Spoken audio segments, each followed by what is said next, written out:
Hello, and welcome back to Veteran Instincts on the 186 Squadron YouTube channel. Last episode's talk of a Nantex-free fantasy meta has come to pass, so this week we thought we'd ask the obvious question, which lists are good now? Luckily, we have two of the 186 premier Swarm players with us to help us find an answer. Southeast Regional Champion Harrison Sharp takes the much-hyped Malarus Swarm up against former UK System Open champion Andrew Pattison, running a 5 HMP gunship list that we think might be rather good. Hello, boys. Good evening. Hello there. Not content with two great Swarm players, we've also managed to haul Lloyd back out of the COVID-19 Sarlacc pit. Mate, it's nice to have you back. Thank you. I'm about 70% of the way out. Keep on trying.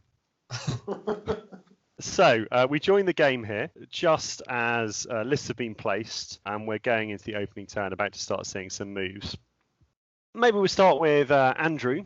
Turn 0 here, we've got to kind of swarm off. So does that negate some of the turn 0 tactics?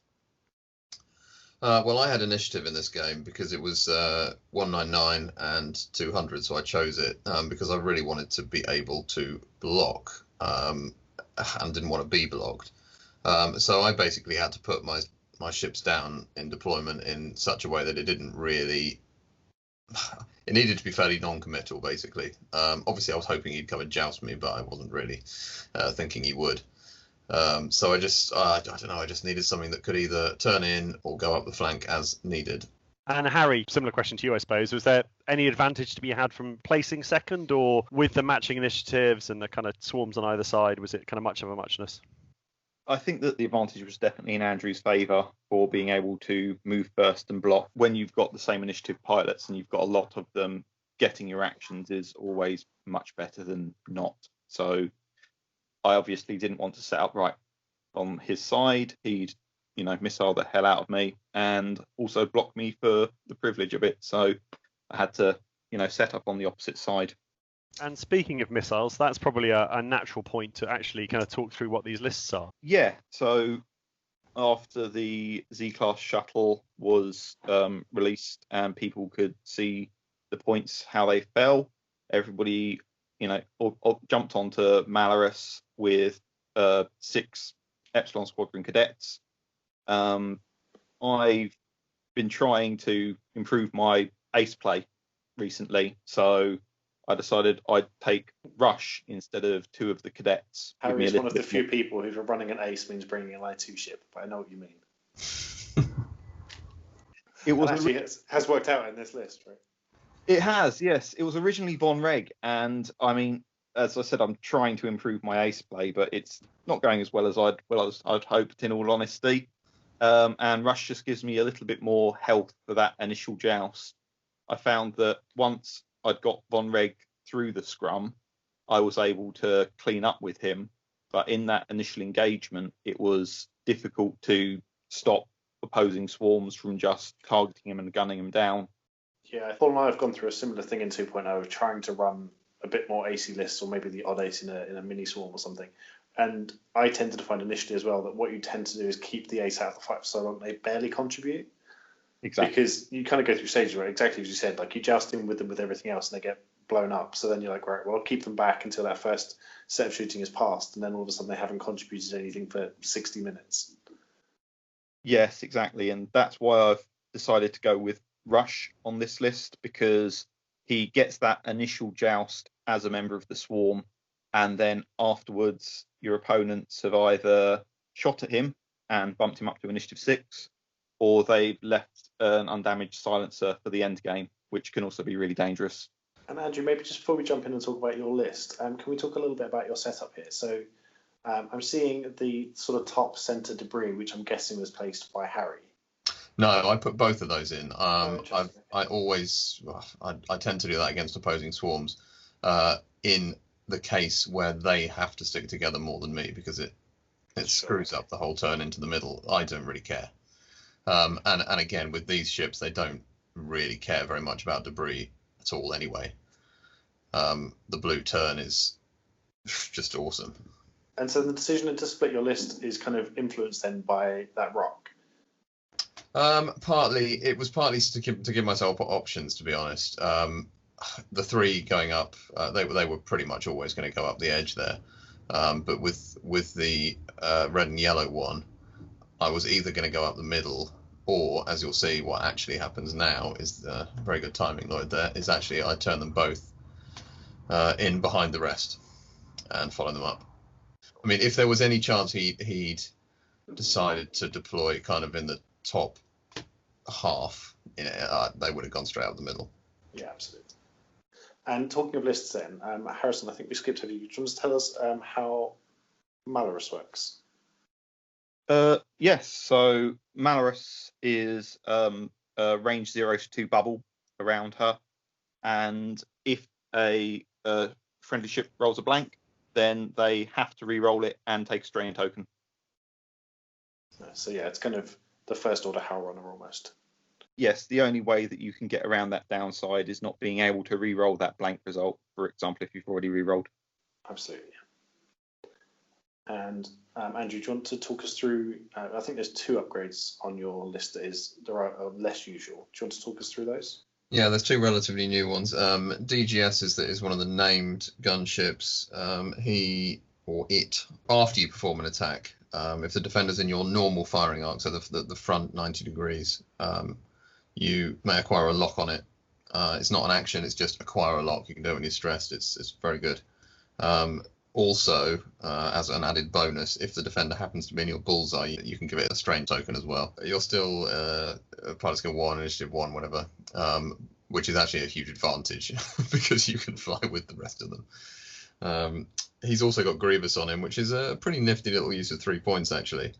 I wasn't sold on it to begin with, but when you've got 3 points left, it's pretty good.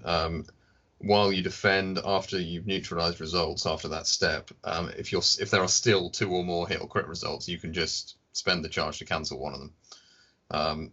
And as an added bonus, after a friendly ship is destroyed, you can recover that charge. So if people are shooting the wrong things, you can negate quite a lot of damage over the course of the game. It's the kind of upgrade to put on your second most valuable ship almost. Yeah, I'm not convinced it's actually the right thing on him, funnily enough. Yeah. It is interesting, and I was wondering about that as well. I think the way I was looking at it was it's at worst it's a shield upgrade, right? Yes. Which for 3 points is pretty reasonable. And then obviously you get the added value if either your opponent chooses wrong, or like you've got some agency in this, right? Or if you force your opponent to shoot at other stuff, you can get that back for a second time round. And it's also it's a selective upgrade as well, because you can choose the timing to do it to ensure that it's a crit that you're cancelling as well. It was funny in our practice game. Harri, by necessity, to be fair, couldn't really shoot DGS very much, and he survived the game, and as a result was fairly pivotal. As a result of that, he's gunning for him in this one, but he didn't. I didn't get to use Grievous at all in that game because he just was never really shot at. From my perspective, in our practice game, I saw Grievous on DGS, and I was like, right, well, I've either got to commit hard to him from the beginning, and he's going to be the toughest of Andrew's ships to remove, or I leave him till last.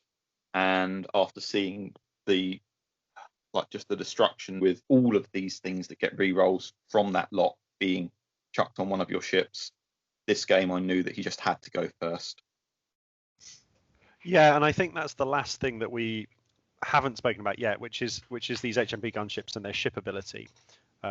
So the ship ability is network targeting, which the first stipulation is you cannot spend locks to re-roll dice, but you do get a passive re-roll for every friendly lock on an enemy ship, whatever the source. So with these guys, if DGS rolls up and gets his bonus lock after he shoots, that gives an FCS-like 1 re-roll to the rest of the list shooting after him. And having played this list, so to give a bit of background for the stream, variations of this list are something that we've been chatting about over the last couple of weeks in the 186 Facebook chat, and it's something we think is really good. And I've played a couple of games with it myself, and the ludicrous power of one of your ships taking an action to give all of your ships a reroll, it feels insanely efficient, doesn't it, Andrew? It does. Unfortunately, I didn't really utilise it all that much in this game. Part of it is my mistake. Part of it was forced on me by circumstance, but I didn't use that ability enough in this game. It was simply new list syndrome, where I just forgot the ability.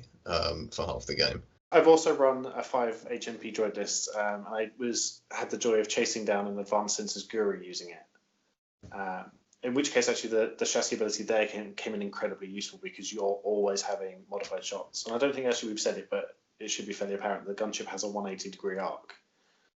So actually, it's a ship that's pretty well suited to chasing down something like Guri, as obnoxious as that often is. It definitely wasn't easy, but it was doable.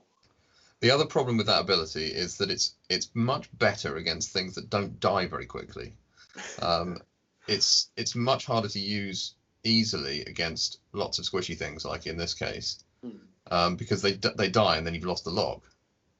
And it just feels safer sometimes to use that calculate action instead. Yeah, to steal the definition from Radio TCX, you want to be fighting battleships, right? So you want a rack or something like that in there that you can throw locks on and just be shooting at for the next half an hour. Exactly. Yeah, and there's a variant of this list that may help with that problem, which maybe we can talk about later. But I think at this point, it's a good turn to start sort of focusing more on the game that we're watching. Andrew, you can see here, has sort of clusters his ships together and is skirting along that top board edge. Harri, you're taking a more aggressive stance here. Look like everything's kind of set up to be turning in. Is there any kind of pretense here, or is this it? You're committing. You're going to go in for the joust. So I am going to go in at this point. I'm in a place where I'm happy where I am. One thing I will say is that I was contemplating a barrel roll back towards Malarus with Rush, the turn that was just gone, and not taking it actually messes me up a few turns in the future. So I didn't really think far enough ahead with Rush, but the ties and Malarus are exactly where I want them to be. Because without the title on these droid gunships, they can't really pivot as much as they would want to if they're turning in towards rocks. So I wanted my ties with their backs towards this clump of 3 rocks that I'm going to be moving in towards with these droid gunships. It just gives Andrew a little bit more of a hard time getting those guns back around. They do have an 180-degree arc, but it had allowed me later on to do some decent arc dodging. You've also got to think that the teeth of this list in the opening engagement doesn't have that 180-degree arc. It's only got the front 90. So like any other list that relies on a good opening engagement, I do actually need to be facing him properly. And I could see here that I was in a bad position to turn in. If the red and the yellow at the back, they weren't going to be able to turn in this turn because of the rock, not because of the debris. So I had to go forward once more and then barrel roll back a bit. Yeah, Harri mentioned it here, but these ships have a great dial. They have a stop. They've got a couple of very decent blue maneuvers. They, like any droid, can't bank, which is the usual problems that's been discussed with regards to all the droids. That's fine. You can plan around that, but they don't have a way to turn around at all. And it is a challenge. And it's not only that, it's not the most interesting thing to fly as a result. You often only have the option do a 2-turn. And it's a bit like flying Wookiees, really. It is what it is, but it's not the most exciting thing. Yeah, absolutely. I think these ships are most famous for the config that Harri mentioned, which is repulse the lift stabilizers that allow them that side slip movement. And in this version, you don't have them. I was actually going to ask you, it's the dial. It's interesting, isn't it? Because it feels very limited with only white 2 banks and then red 1 and 3 banks. But having a blue 2-turn opens that dial right up again. It's not so much limited as, I don't know, it's a weird mixture, isn't it? It has some interceptory sort of elements to it, and then some really sort of terrible, like, bulky rebel. Yeah, just when you think they can't invent another dial that's actually quite unique, they go and do it. I was actually quite impressed with it because it does feel different to everything else, and I haven't flown them with the side slip at all, but I can imagine it changes the game just enormously. Whether it's worth 3 points, I don't know. And it's the cumulative cost, right? 3 points for one is fine, but 15 points for 5 feels like an incredibly high expense. Yes, it does. And so we see here the ties turning in, which I quite like, sort of threatening that middle of the board. And then, as you kind of alluded to last turn, Harry, with Rush not barrel rolling, Rush turning in feels a bit more committal. He's your most expensive ship, and he's your kind of end game piece, really. And it looking like he's in a spot where he's, well, I say maybe going to find it hard to kind of turn in next turn and actually get involved in the fighting. But with it being Rush and with there being advantage to him being a bit damaged, is there an opportunity there to actually throw him in with everything else? There is the opportunity, but at the moment you are right. He's a little bit too far forwards. As I was saying before, that barrel roll back would have put him in line with the rest of the ties, and it would have critically put him a little bit further back from that moustache rock. And that's what's stuffed me. I've kind of got him on the flank here, and it's, apparent where he's going to have to point if he wants to be in the fight. Yeah, he's got the fewest choices of all the ships in play, and it looks like he's arriving at the fight a turn early, so you might have to bring everything else in slightly faster than you anticipated just to have some support shots. But it gave me an interesting choice too, because if he goes forward, really, and I haven't planned for that, he is behind all of my ships, so I can't leave that alone. But likewise, I do actually need to turn and face everything else. So it's not the worst. I don't think it was quite as bad as Harry maybe thought later on. Yeah, as you say, especially with the lack of K-turn or kind of turnaround maneuver on these HMPs, if you were to hard turn everything to face the FOs here and Rush was to 5 straight, you kind of got to believe there that the 5 straight kind of bank boost barrel roll will have him behind your entire list, as you say. And then the turn after, you're in real trouble. You either turn your entire list back towards the corner of the board and really limit their options, or you just accept that the biggest gun in Harry's list is behind your list and taking free shots. So yeah, I agree. I think it's an interesting position. Interesting to see what Harry does, because being there may be a position where he does need to commit. We had a similar position in the game we had on last week where you worry here as Harry. You worry if you do that 5 straight forward and you, Andrew, have banked or gone straight, then you look stupid, and you've got Rush sat, maybe even without a shot, taking fire from your entire list. But if that happens, it's not all bad, because that will mean that the rest of Harry's list is behind you. You're facing a corner, you've got limited options, and Harry's swooping in behind you. So maybe committing to that is better than the alternative, which is to turn Rush out here. And given the location of that moustache rock, maybe then Rush has to take 2 or 3 turns to get back involved. Yes, that's definitely a case of seeing how much of a risk I'm willing to take, and that risk reward, as you were saying, just seeing on the balance which would be better. And I'm not sure whether I made the right choice or not, in all honesty. I'm not either. Well, we shall see.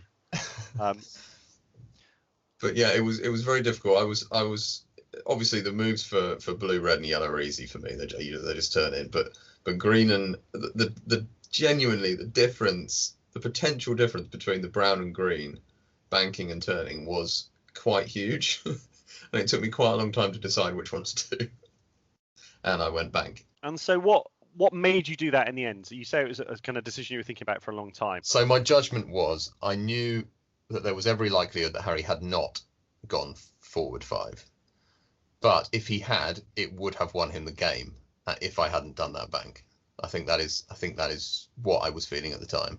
So I judged it was worth not having the energy shells off those 2 ships for this turn to mitigate that risk, basically. And of course, I didn't actually know whether Harry was going to do these fast moves with the ties. There was no guarantee that he was going to do that. I mean, it was fairly likely, but not completely sure.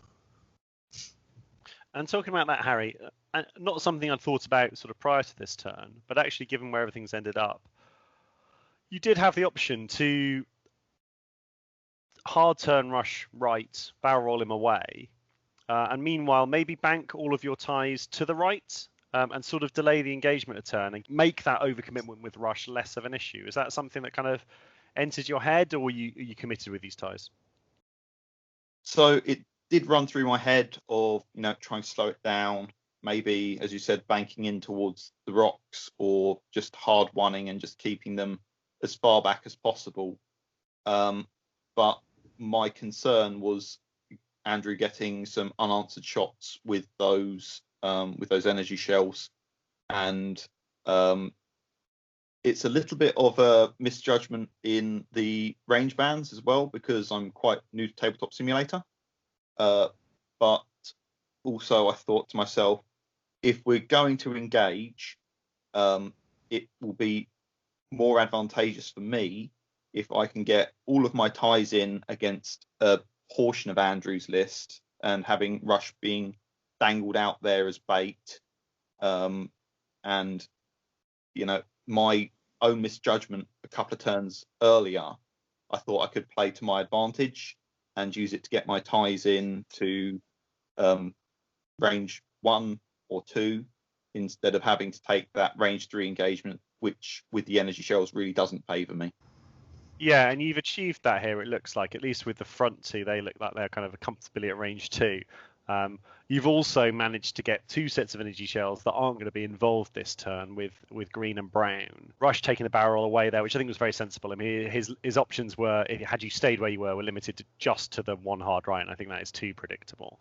But the benefit, the beauty of these HMPs and that 180 arc, I mean, honestly, I having watched it a few episodes ago with Paul Heaver with the Wookiees, I don't know what price I would put on the 180 arc, but it would be very high, because here we've got Andrew covering rush, coming in, being a threat, forcing rush out of the fight, and not even sacrificing shots. Those two are still going to have shots, at least on the green tie, if not on the red or brown as well. The other good thing Harri did here was keep Malarus completely out of it while giving rerolls. I was going to ask you, going into this, I think Harrison said that DGS is his sort of primary target because of the special ability, potentially. Do you have the same approach when you're looking at a Malarus Swarm? Is Malarus absolutely the priority to get off the table? Yeah, he is. Not to mention he's got the coordinate as well, which is a complete nightmare with rush around. As you can see there, he managed to keep him literally millimeters outside range 3, so rather a perfect manoeuvre. Yeah, so as you say, Malarus not taking any shots, obviously doesn't get a shot himself. And then we drop right down to Initiative 1 with Andrew shooting first. And as is the way that this particular build of this list works, starts with DGS 47. Misses his bullseye by millimeters on everybody. But does have that choice of targets, green, brown and red, all unobstructed. Got to think that green or brown are the more sensible choices given where everything else is. But it's important to remember in this game that pretty much everything shoots at the same time, so anything I kill, actually, Harri does still get to shoot me with. And you choose to spend your energy shell charges there. Get trail mix, I believe, is what the cool kids are calling it these days. Perfectly average roll, spend the calculate to change the focus to a crit, but Harri with a nice natural roll to open the game up doesn't take any damage. But the trick of the list starts to kick into effect here. So DGS shooting at something in his front arc is able to assign a target lock, which he does now. And as Andrew said, were green to have been in the bullseye, green would also have received a strain. But it looks to me like he is not. No, he wasn't. And we get the arc check here, yeah, and out by sort of a quarter of a base there. But crucially, that target lock, and that's going to give everything else that's firing at him that passive reroll without that lock being spent. We go ahead here to red. Again, spending his energy shell charges. Again, trail mix, but the reroll coming through with another hit. Spending to add the crit. And we need another good roll here, Harri, which you do not get.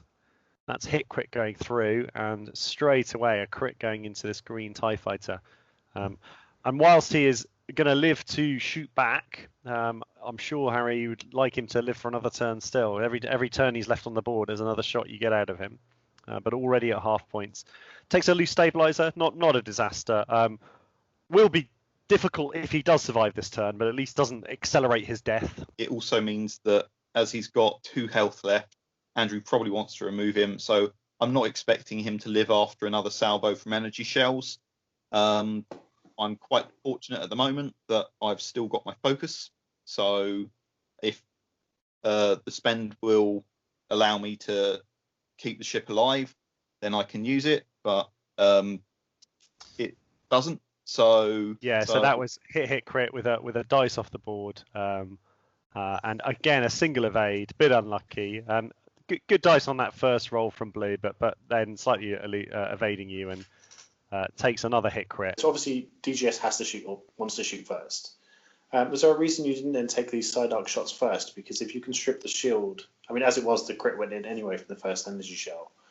But stripping the shields with these side arcs, because you can generate crits with the energy shell, seems like the way to do it.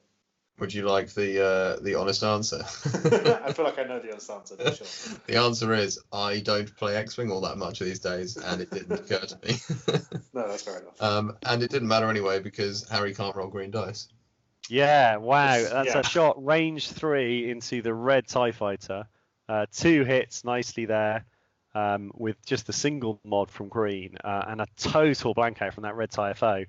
And wow, that feels like a bonus. Lucky in a way that there's no follow-up shot from Brown here. Again, a sort of slight error, I think, in terms of order of shooting. I think Brown being furthest away should have shot first so you know what you're shooting at. But that red getting half is a real bonus. Brown at least only rolling the 1 hit and the Brown TIE fighter surviving, but that is having already killed something to get a cheap half ship like that is a real big swing early in the game. I was cackling quite loudly on the on the Discord, I have to say. And it's looking like Harry's ties are going to have to do some serious work here to try and kind of even this up and keep him in the game. 3 shots here. DGS would seem to be the obvious target. He's got no mods and he's a bit more valuable, and obviously that ability is important. Yes, DGS was definitely my primary target going in. I was a little bit unfortunate not to have yellow in the fight as well. If I'd have, had a little bit more experience with the software, I could have barrel rolled him to the right to get him just that little bit closer, and then coordinated the focus with Malarus to get his shot mattering. But I was pretty confident he was in, and to be just that little fraction out. Yeah, it was a little bit unfortunate. But I still have 3 shots, so it's not the end of the world. The energy shells have been used up, killing off 1 TIE, so that leaves no energy shells with those 3 for Malarus, which will hopefully let Malarus stay on the board a little longer. Yeah, and Brown starting off well with the hit crit roll, double blanks from blue, so would have taken 2 shields. Early use of Grievous to only take the 1. Now we've got red firing, rolls focus blank, re-roll with the Malarus ability for 2 hits, and at range 2 this time, so only 1 evade dice. That's a focus, that's no good. These guys, unlike their droid counterparts, cannot share calculate, so another 2 damage, and that shields down on DGS. We should point out here, Harri and I both forgot that strain needed to be added, so we added some later. Can't quite remember whether we added them to the right ships, but we'll soon see in this. I think you do. I think you catch it nicely.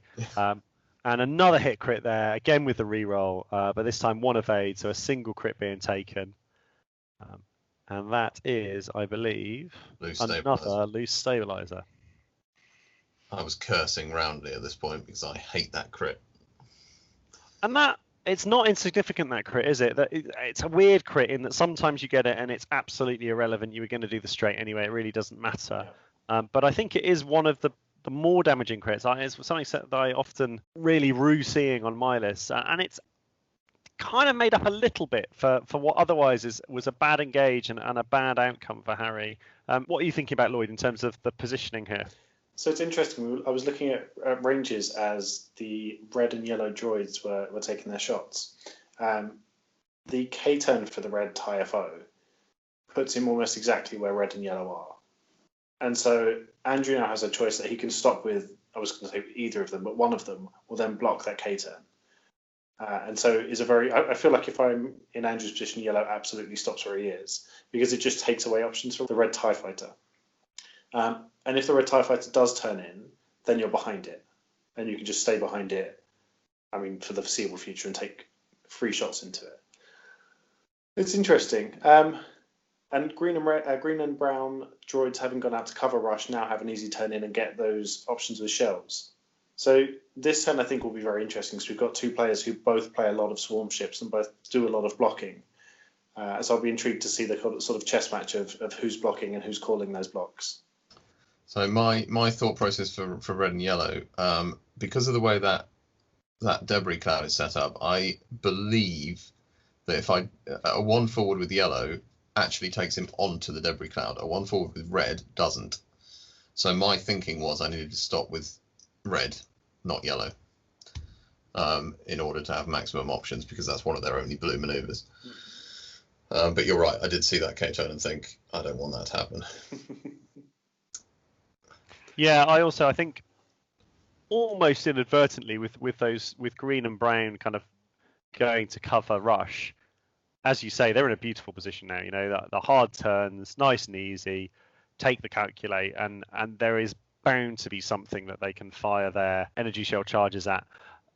Harri, what are you thinking with Malarus here? We talked a few turns ago about the fact that he was going to be sort of priority number one for Andrew to take out. It looks like it's hard for him to disengage at this point, and obviously with his ability and with a support ship, you're always going to get to that position where he has to be involved in the fight in order for his ability to be working.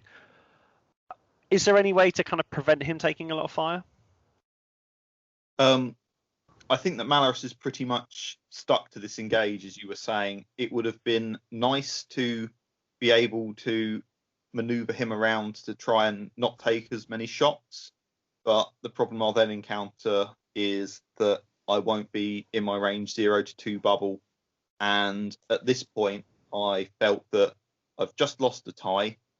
I need to be keeping those re-rolls with the ties that I've got and go for quantity of re-rolls per turn over having re-rolls with a couple of ties once I've left Andrew to delete a couple more ties in this next couple of rounds engage.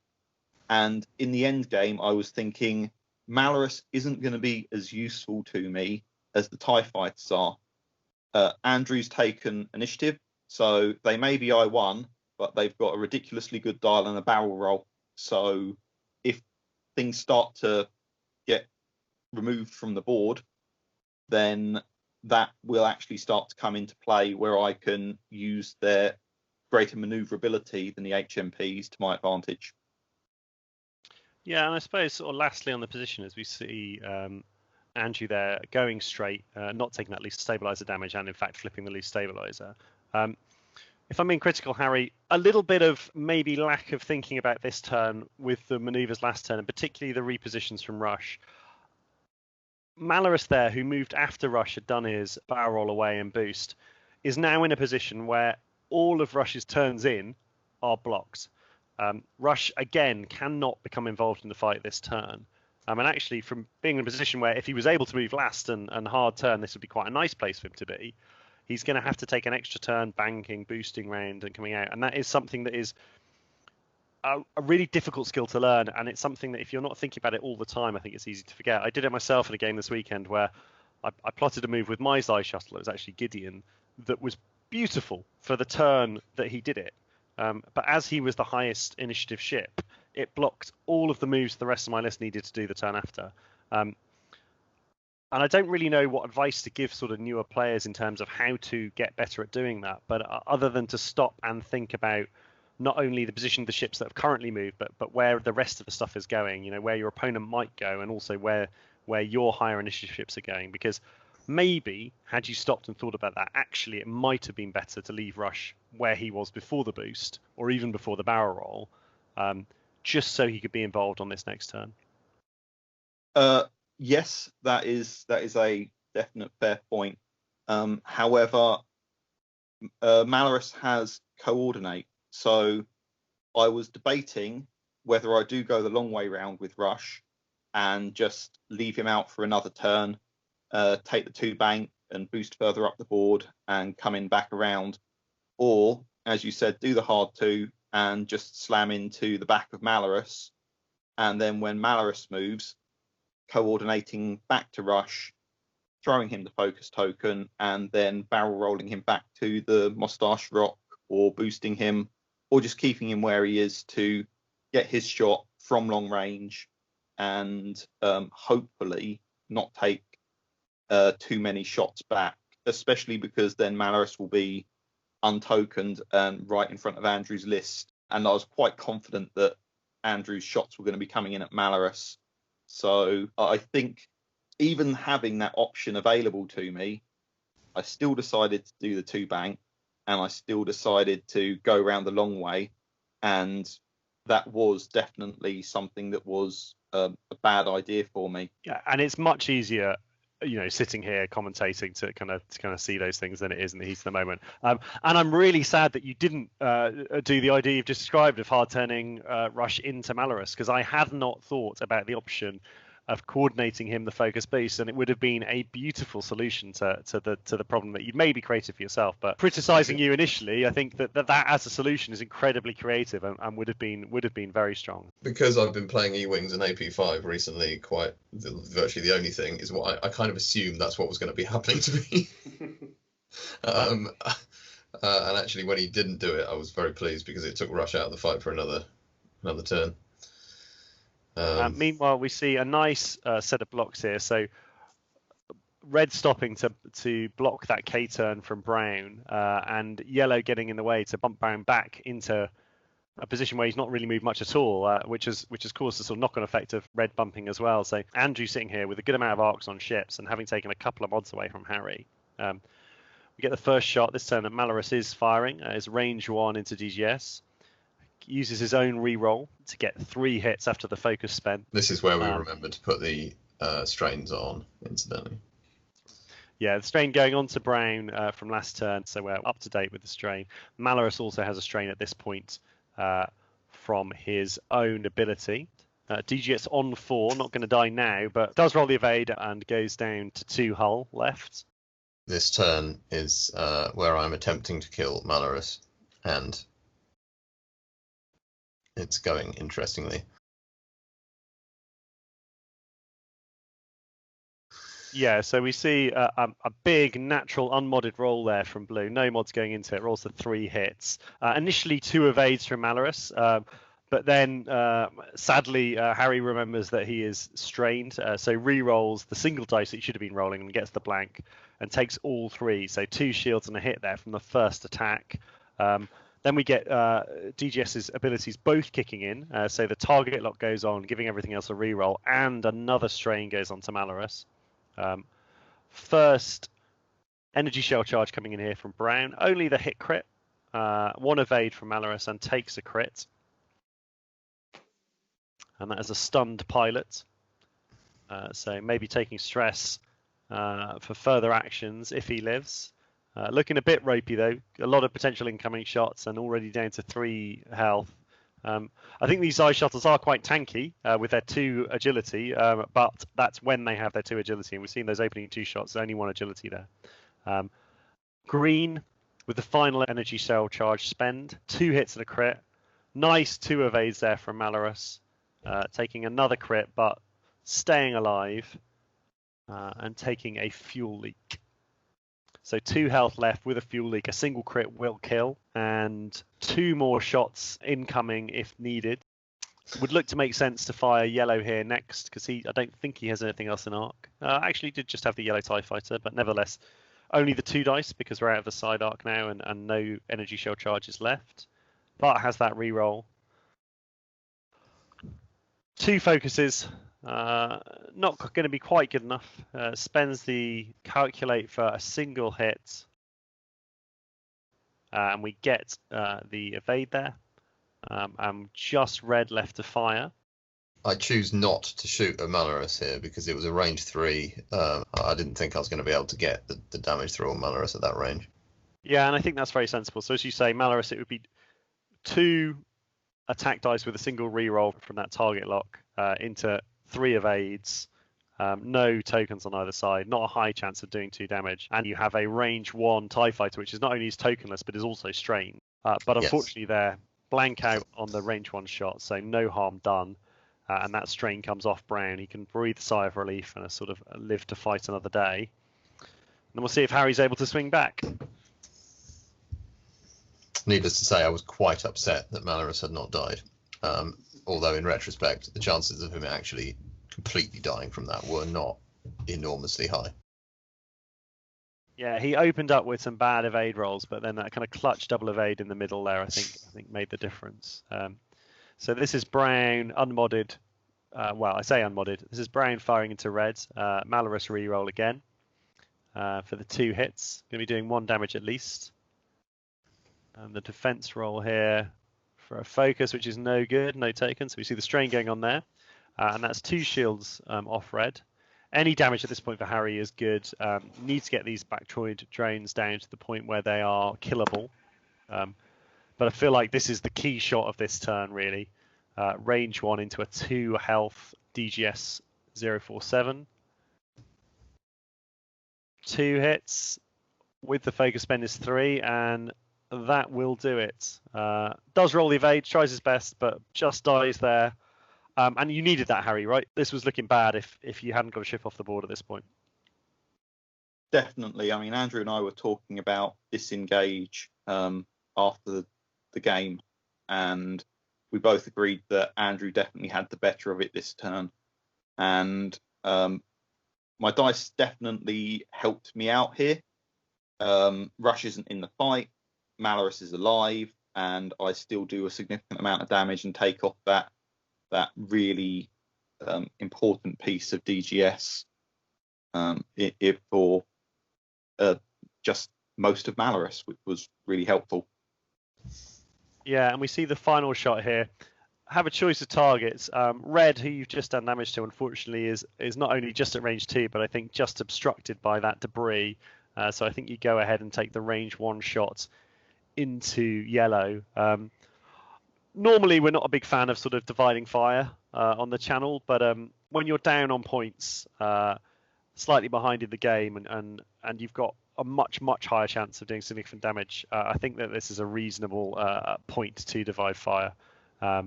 Again, we get the reroll, no focuses this time, so just the single hit. Yellow has the ability to evade this, but does not, and yellow takes a point of damage. And now we're really in the scrum, aren't we? Limited options here, and this is where moving first feels like a reasonable advantage, Andrew. Going into this turn, positionally, what are you thinking? Well, this was actually quite difficult, and this is where I needed to use at least one of my ships to target log, and do not do so because I completely forgot the ability. I think as I haven't been playing a huge amount, and my focus therefore was on the things that I used to be good at and used to actually enjoy doing, which is blocking. Actually, not necessarily all that important here, especially because his ships are going to need to turn around anyway, which is often red and isn't going to give them action. So I think I needed to be thinking more. This turn, I think I should have accepted that I wasn't likely to get that many shots or decent quality shots, and probably set myself up for next round. And so, Lloyd, as you say, you've played this list or a variant of it. With that little bit more experience than Andrew had going into this game, what's your thought process here? And definitely, I think Andrew's picked up on his mistakes. I think that this is an opportunity with at least one of these ships to grab a target lock. Yeah, absolutely. So I think green is your prime candidate for that. Right? Malarus is your key target, the thing you want to get off the table. Green, from where he is, rolling forward, is probably only taking a shot from Rush and maybe from red if he sloops, and or yellow if he does sort of turn in hard. But I think one of those shots is very likely. 3 of those shots is probably fairly unlikely. and you have 8 health behind you, so you can afford to take that punishment for a round or two to give yourself all the mods. I tend to default the same way a little bit Andrew and Harry do, kind of sit there building a blocking puzzle in my head. So I like some combination of green rolls forward and takes a lock on Malarus. Brown does a 1 forward and then rolls left to get in the way of K-turn options for the red TIE fighter. Then yellow 2 turns into the gap that Brown had rolled out of. And then red 2 turns to the right and calculates. And you just give Malarus absolutely nowhere to go with his dial. And so he's going to be taking 3 shots that are all at least single modded. Yeah, and I think that the nice thing about this list is that actually once the energy shell charges are gone, then the calculates are pretty weak.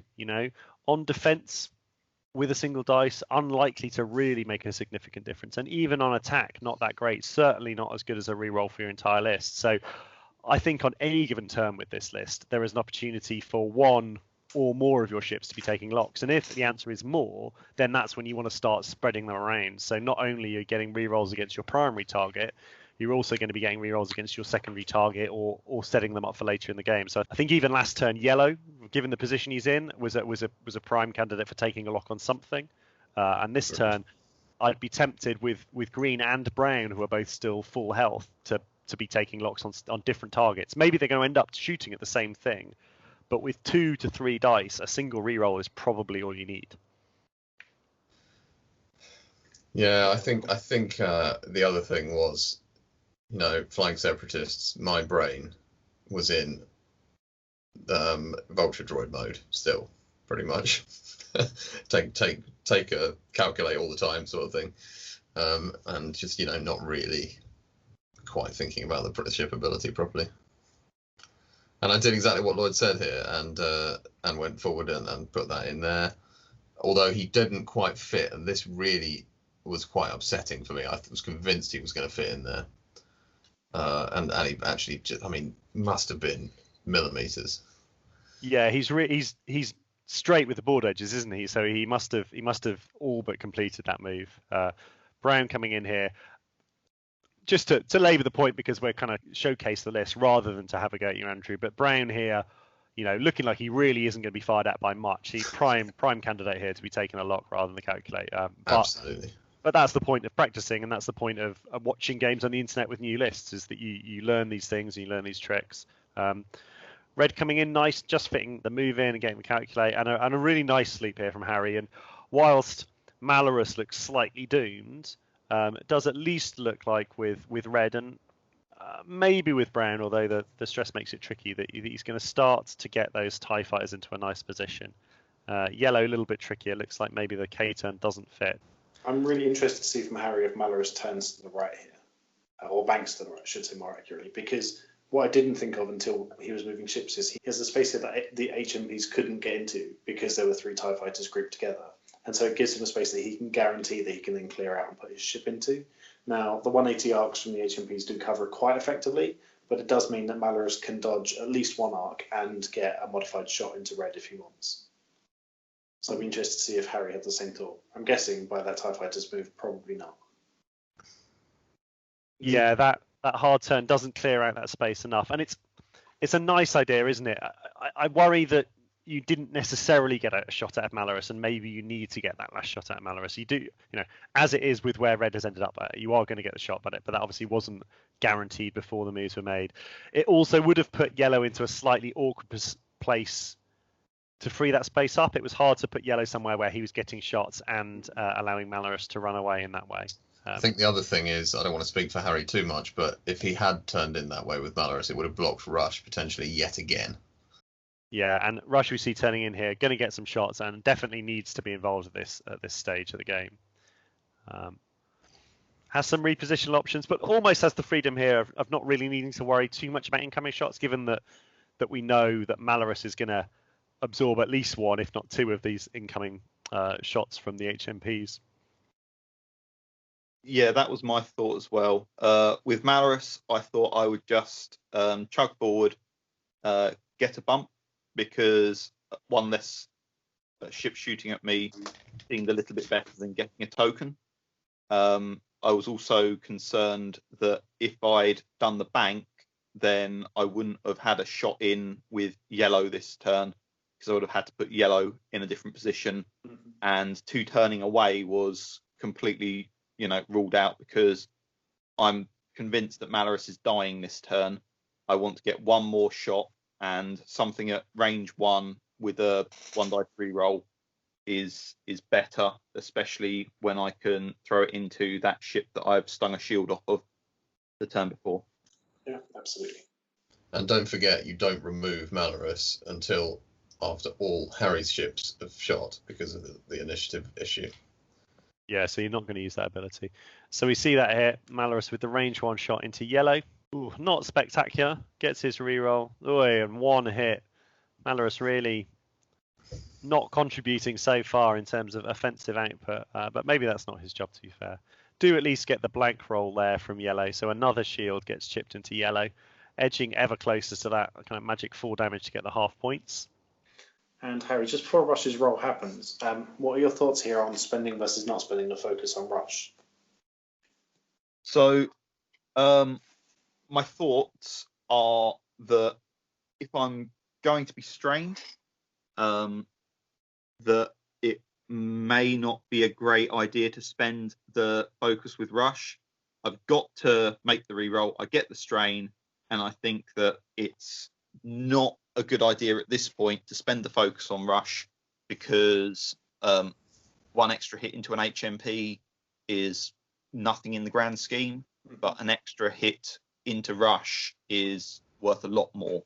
So there was no focus spend there. I think that's absolutely the right choice, for sure. I think if you roll 3 focus results, it's maybe a different conversation, but... Yeah, the strain is a big factor, right? Like I said, Malarus is going to absorb some of these shots, but not all of them. And you do not want your key piece to be 2 agility with no tokens with incoming fire. I think I'd probably have made the same choice. So just the single hit it is, and a nice evade roll there from yellow, taking no further damage, at least at this stage. And then we're into the HMPs firing. Start with Brown, range 1 into Malarus. Hit, crit, focus, spends the calculate. And Malarus, with the strain from his own reroll, taking all the damage there, and Brown getting the job done. No further shots needed. And that is a problem, because now we've got 3 more HMPs, although only with the 1 calculate between them, who have options. They've got a yellow TIE fighter sitting there at range 1 of all of them, who I'd be slightly worried if I was that pilot, and also Rush sitting there with a strain, although having kept the focus maybe is a slightly less attractive target. Yeah, this was a strange one, because I think last turn I outflew Harry, and then he rolled pretty decent defense dice and kind of had almost an advantage at the end of it, even if he was down on points. This round, he definitely outflew me, but it just isn't getting the dice. I think, yeah, a combination, not getting the dice, but also that I think this list, and we'll have to see what you say, but I think it's incredibly forgiving. Those arcs mean that you get shots, right? You're going to get that time on target that everyone talks about. True. And we see the first of those shots here. I think this is green firing into yellow. Nice unmodded hit crit, and having to spend the focus to get those 2 evades, taking a shield on yellow. Yellow following up. Oh my god, again with the hit crit. Yeah, I got a bit lucky here. And yellow 1 evade this time, so taking hit crit. Going to be on 1 health. Oi, and that's the direct. Going to be on no health. Wow, that feels like a bonus. 2 unmodded shots, or I think to be fair, there may have been 1 calculator across those 2 shots, and a dead TIE fighter. That is definitely on the upper end of variance. On the flip side, you've got a shot left, and you would have had to survive that 3rd shot. So don't know what the average damage is there, but it's probably not too far off dead, given just the weight of fire. And then this final shot, 2 dice into Rush, who's now the only alive target. Nice 2 hits. 3 dice, -1 for the strain, but then +1 for the debris being obstructing the shot. Only rolls the 1 paint there, and takes another bonus damage. Andrew, you have not come out of this badly dice-wise. Let's see what Harry does. with it, I think 2 remaining shots. So yellow here, who's dead but has the ability to fire back, gets the reroll. Strain, obviously, at this point, no harm. Just the 1 hit, though. Still firing at yellow, chipping him down slowly. That's his shield's gone. And then red here with a range 1 shot. Again, only the 1. Not sure if that's a hit or a crit on the initial roll. Going to get the reroll from Malarus. Oh no, doesn't get because he's already strained. Sorry. And we get the hit coming in. Find out whether it's a crit now here. See if this is flipped. Oh, a direct hit. Nice. So at least a little bit of payback there in the end. And yellow going down to 3 hits. Yeah, the reason that red didn't get the Malarus reroll is because he rolled 2 focuses and a crit, and Malarus only works on blanks. So wonderful. So the fact he was strained didn't matter there. Am I incorrect on that? Yes, Malarus just keeps throwing on the strain. So there is a lot of buzz around Malarus, and you know that's 6 tie swarm where replacing Rush with 2 more of these Epsilons. I've heard good things about, and this is only 1 game certainly, but so far it's felt like a bit of a disaster. I know you haven't played many games with this list, Harri, but what's your feeling on it? So first of all, I believe that Rush isn't the right choice. I think 2 more Epsilons is the better choice for the Malarus list. You also get the Agent Terex crew there, and you get the 1-point bid. So I think that is just a better list. This list I'm using because I want to, as I said, try to learn how to fly aces better. I'm pretty happy with how I flew rushed this game, but keeping him out of the fight too long, as well as the fact I didn't have an extra gun in the fight, was definitely to my detriment here. I think, as we saw last turn, a strain token on a tie FO is acceptable, especially if it's shooting last, but a strain on a tie silencer feels very expensive, doesn't it? It really does. With a previous list I was running Gideon instead of Malarus, and I was running Von Reg to try and put some damage in early to proc Gideon's ability. And Gideon allows you to choose whether or not you roll that 3rd dice. So if you are going to go for this mixed arms list, I believe that Gideon is the better shuttle to choose. But if you're taking Malarus, he's just so synergistic with those Epsilon Squadron cadets that I don't think there's a better choice than just the 6 of them. Yeah. I think the thing that's worried me watching it, and maybe we'll throw to Andrew to see how it felt flying against it, is not so much the strain on the Epsilons, which I agree. Likelihood is they're shooting last. Likelihood is you clear the strain, and even if you don't one of them, hey, it's a 25-point ship. The bit that's been hurting me to see is Malarus taking strain himself. You know, he's already target priority number 1. His longevity is really reliant on those 2 agility, and watching him strain himself, I've been kind of wincing, and I think that's a large part of why he died so quickly. I would not be shooting with Malarus in some of these incidences, unless it's a range 1 shot and you've got a mod, focus or whatever. Then I really just, I'm not sure it's worth it. Yeah, he's such a force multiplier that, why would you encourage people to kill him quicker? Harrison, since we've got you here as well, Malarus can take target locks, and so could be re-rolling his own dice first. Now, what's the order queue for his ability versus spending a target lock? So they both enter the stack at the same time. So if Malarus has taken a lock, she can use the lock to re-roll all of her dice that she needs to, and therefore stop the must trigger from Malarus. But the problem you encounter is that the lock is red on the Z-class shuttle, so it limits your maneuverability options next turn. And Andrew, I think we skipped over yours as well, because I think at the start of this turn it looked like you were obviously up on the table, but the position had gone bad for you and everything had gone behind you. We've had Wookiees on the channel before. Do you want to talk us through a little bit of the Circle of Death? Well, yes. Obviously, with a 180 arc, if you, I mean, it's not quite as simple ever as lining your ships up in a perfect circle and going round and round and round, but that's basically the ideal.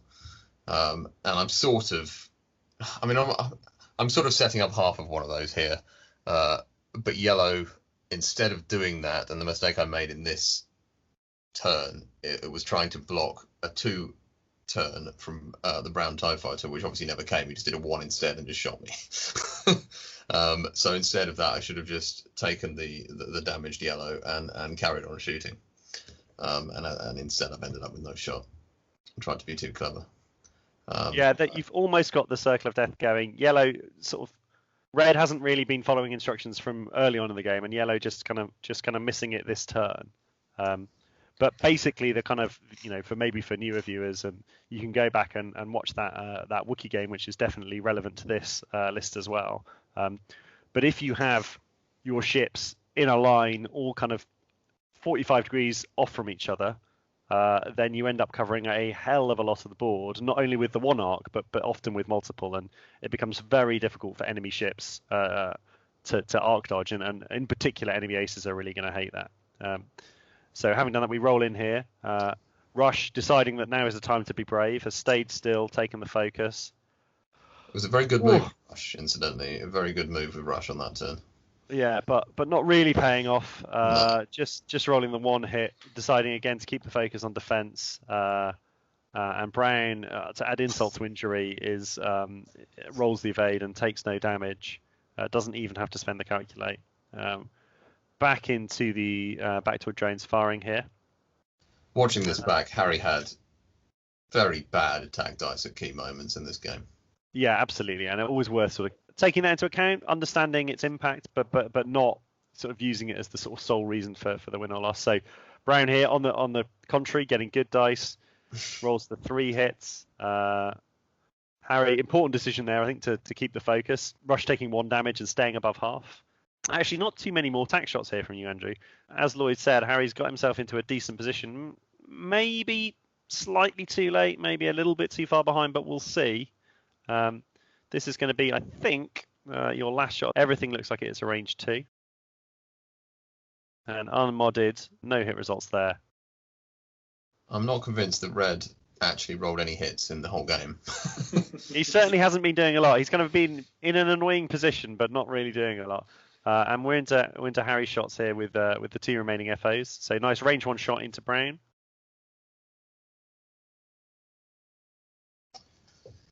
Two hits, not bad, not bad. No tokens left on Brown. So only the evade will save him, and he does not get it. So 2 shields off Brown. Although Harry in a nice position, so the slight downside here is you are spreading your damage around a little bit at this stage. Unfortunately so, yes. I've got into a position to chip some more damage into yellow, which is the damaged one. And I've kind of not been able to get a second gun onto yellow to finish him off. So I've had to kind of start going onto another target already, which is unfortunately Brown, which is one of the completely healthy ones. Red's done a very good job of, after taking those initial 2 shields, just staying back out of the fight, and I've not really been able to pivot around to get to him. So it's forced me to change my targets. And that final shot we saw there was Brown into yellow. Nice hit crit roll, but yellow rolling the evade there, just taking the 1 more crit, a console fire, which could be relevant, only on 2 health. That's going to be slightly difficult for him to kind of live out to the end of the game, certainly. Stressed as well, limiting his options slightly for next turn. Although these guys, with their hard turn blues, as Lloyd was saying earlier in the game, do have a really good ability to kind of get rid of those stress. And so we're actually coming into the final turn of the game here. And although Harry is behind, it's not out of the question that he could claw it back. Certainly the point situation favours Andrew. Harry is 43 points behind, meaning that he has to go for 1.5 back to a drones, which with only 3 shots is a bit of a stretch, but not absolutely impossible. So we go into this turn with him looking to finish off yellow and then kill one of the other ones, with red and brown both being slightly easier to take points from than green. We'll watch the final turn play out, and we'll talk through the attacks. But I think this is a good point, Andrew, to have a bit more of a chat about your list. What are your thoughts about it?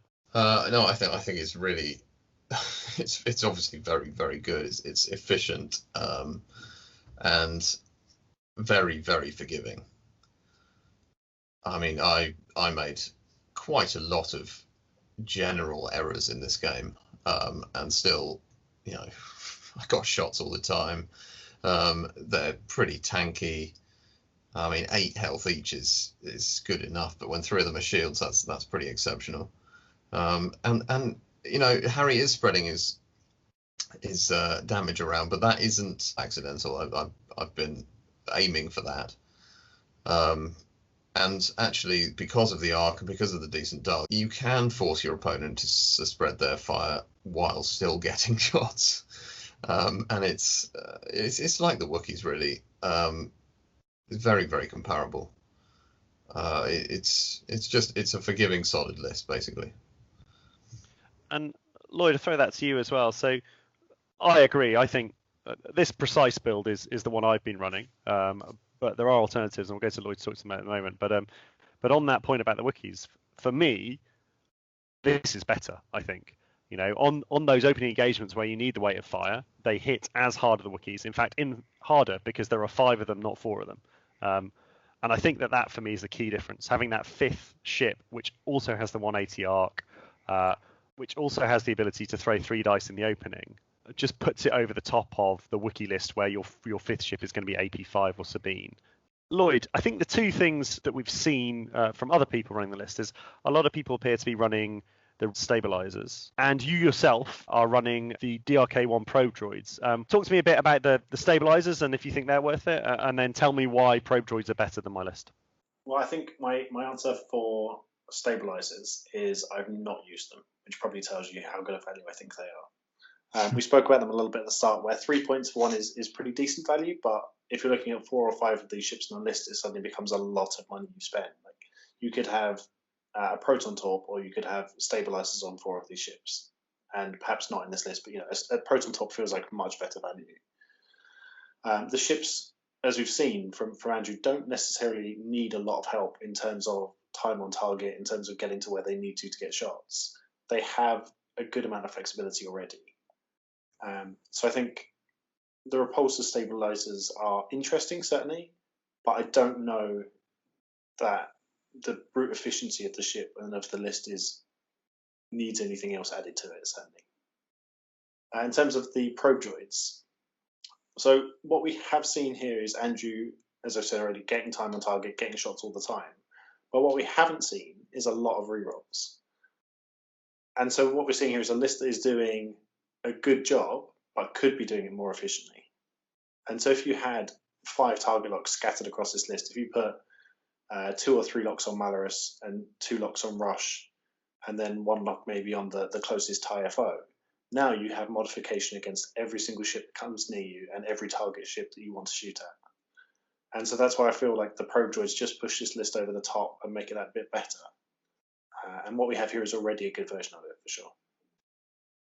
Yeah, I agree entirely. I think the stabilizers are too expensive. And I think that your proton torp analogy is nice, but I think we just need to look at this list. And in this list, you have energy shell charges instead, and they're just definitely better. The decision between DGS 047 and the probe droids, I think, is more complex. I think you're absolutely right. I think against an opponent who is going to give you that 1 or 2 turns you need to get those probe droids out and get those locks on, then that is the better list. My worry is it's slightly less flexible than this build. And I don't know that this is completely a fair comparison, because I think, as Andrew himself said, that the lack of locks this game has been less about the list build and slightly more about experience with the list. So I think that the probe droids are a good choice, and maybe even a better choice than this. But I think that both have their merits. And my worry with the probe droids is that if you get an opponent who rushes you down, where do you get that lock from on the first turn? So having said that, we're coming into this next turn. We finally get a good hit in here from Rush. Nice 3 hits. Again, keeping his focus. I think sensibly at this point, doesn't really need to spend to kill.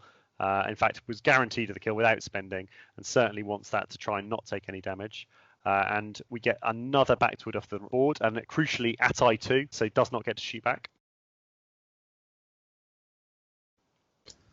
I had appalling movement options this round. I basically couldn't do anything. I kind of had to just sit there and hope. I was surprised you didn't just keep circling them around more, to be honest. I thought green might turn left through the debris and just kind of continue building them to a circle, essentially. Brown could then turn into the space that green was in and continue around that way. I absolutely should have done that.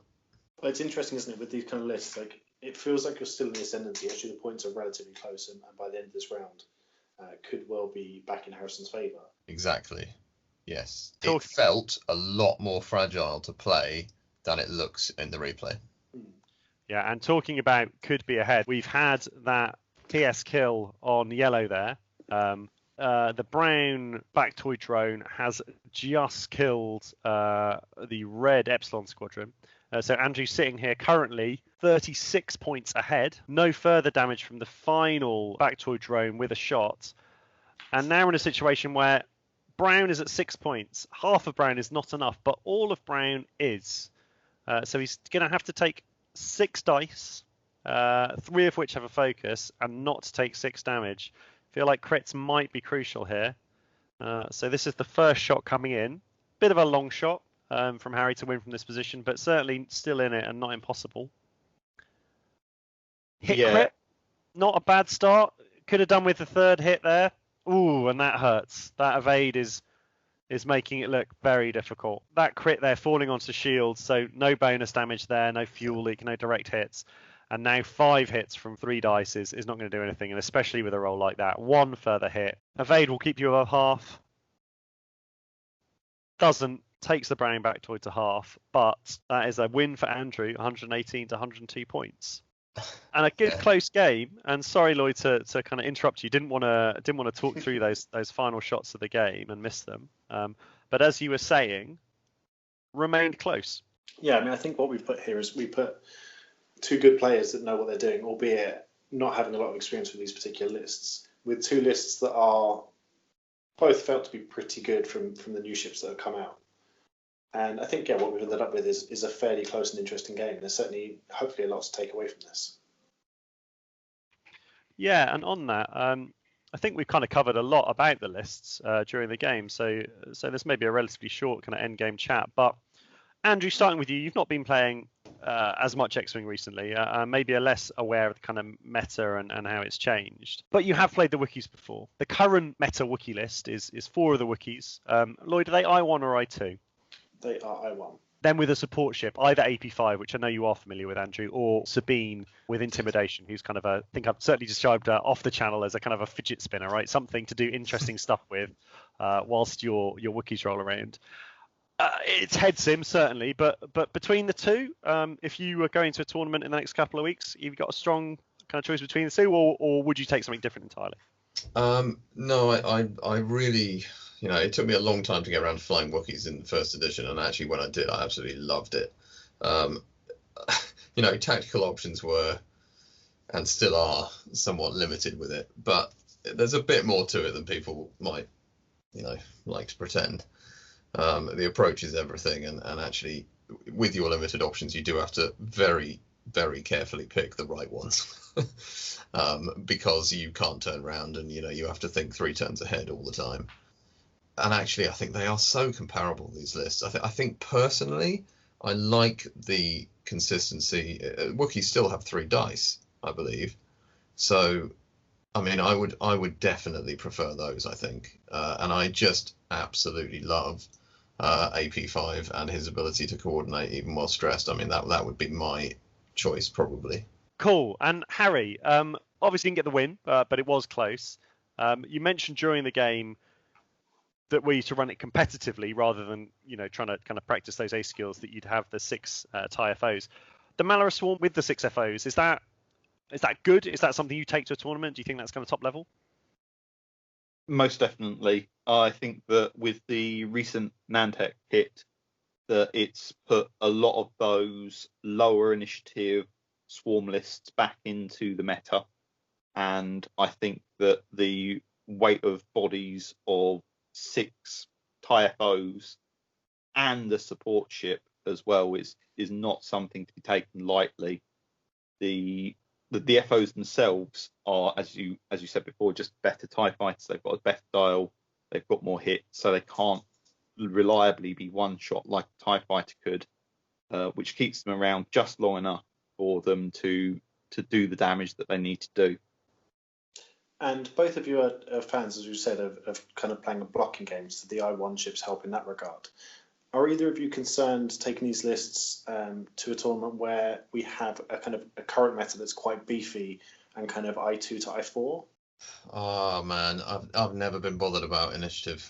In all honesty, it's just never been something that just I've worried about. I've always the best part of my game has always been anticipating my opponent and blocking them or not, as the case may be. So it wouldn't bother me particularly. And I think that's fair. And I think what we didn't actually say at the start is, for those that don't know, Andrew is a System Open winner, which he won with TIE Fighters. 100% did say that. Oh, did we? Okay, fine. Well, we said it twice. Don't mind saying it twice, guys. I'm in agreement with Andrew as well. I've always preferred to have a lower initiative because if I'm moving before you, you're going to have to deal with what I'm doing, and it's going to put a lot more of the mental strain on my opponent's side of the board.